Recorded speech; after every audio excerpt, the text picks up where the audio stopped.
guys, this is Martway again, and ngayon tuturuan ko kayo kung paano mag-change oil ng Trailblazer 2.8 Duramax.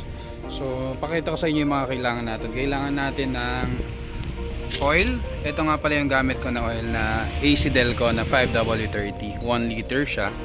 Bali 6 na piraso ang kailangan natin guys, and kailangan din natin ng oil filter guys, and then kailangan natin ng mga timba tsaka itong embudo, and then kailangan natin ng timba. Ito ay ano lang, reuse na timba, bali 4 liters to, tsaka ito kailangan natin. So yun guys, samahan niyo ako, let's start. Yan. So una muna dapat tanggalin natin to, yung mga sagabal, para mabunot natin yung pinaka oil filter nya dito. Ito yun yung oil filter nya nasa likod. So kailangan tanggalin natin to, then cover, and then later on pupunta tayo sa ilalim para ma-drain natin. So yun guys, meron akong flat screw ngayon, and tanggalin muna natin to, yung mga sagabal. So let's start, tanggalin natin to. Cover natin.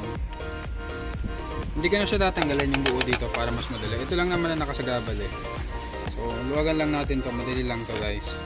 Flat screw dito tsaka dito. So yun guys, dito na tayo ngayon sa ilalim, and then ito lang yung luluwagan natin. Ang kailangan natin dito ay 15 ano na sakit, 15. Okay, and okay na siya guys. So wait lang, baka matalsikan tayo sa mata. Medyo hindi maganda sa mata rin. So make sure na protected din tayo guys ha. And tutulo na to pagkatanggal ko na to sigurado.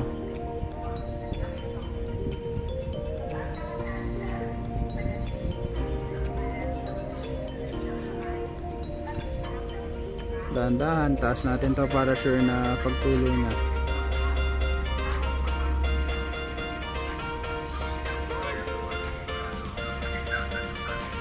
Ayan. Kita nyo kung gaano kaitim. So ayan, ganun siya kaitim guys. And hintayin lang natin siyang madrain. Pasensya na kaya, meron akong pusa dito dahil napaka-chismosa na marites yan eh.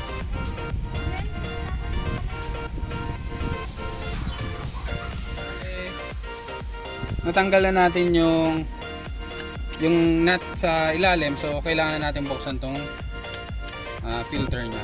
Dahan-dahan lang.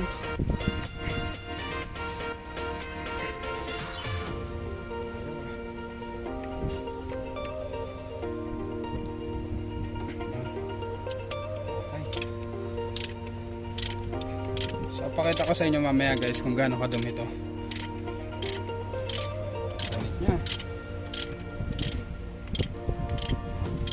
At least dapat nag-change oil tayo guys.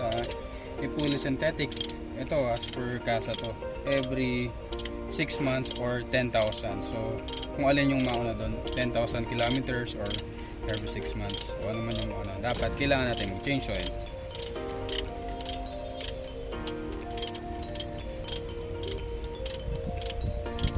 We need to clean this cup dahil papalitan na natin yan. Meron na tayong replacement. Yun o. Kita nyo guys kung gaano siya kadumi. Grabe, halos sobrang dumi. Filter, meron na siyang kasamang o-ring. So, na-replace ko na siya, and ito na yung bago natin. Yan, ito yung bago. And ito yung luma niya guys, and yun yung bago. Kita nyo yung pagkakaiba. And maganda yung nabili ko kasi meron na siyang o-ring. So, hindi din natin to kailangan tanggalin. Itatapon na natin yan dahil meron na siyang kasamang bago. Yun o. Yan, and then to. Tanggalin natin to para makasingaw yung oil. And then, ayan, okay na siya dyan. So para maiwasan nating malikabukan, balik na natin siya. Yun yung pinaka niya, oh guys, kita nyo. Ito yung loob, balik na natin siya.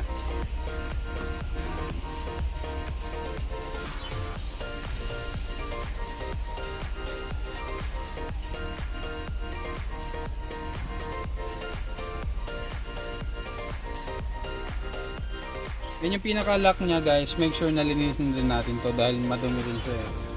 So bago natin ibalik at sarahan yung ilalim, linisin din natin to. Alright. Yan, so malinis na siya.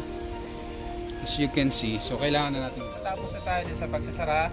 Napalitan na natin yung filter nya, yung oil filter. And ngayon, sasalinan na natin.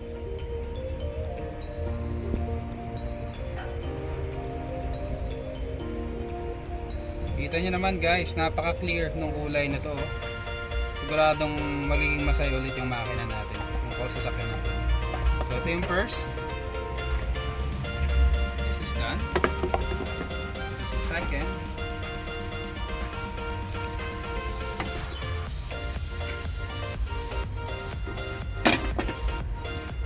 Medyo maganit kasi malangis yung kamay ko.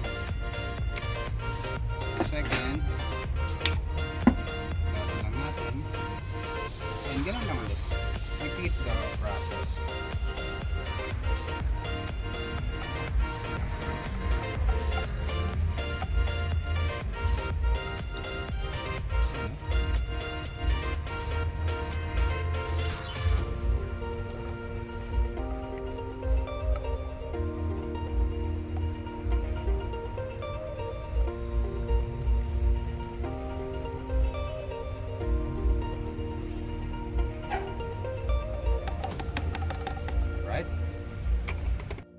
So hanggang dito na lang yung video guys. Sorry hindi ko natapos yung video dahil nalobat ako.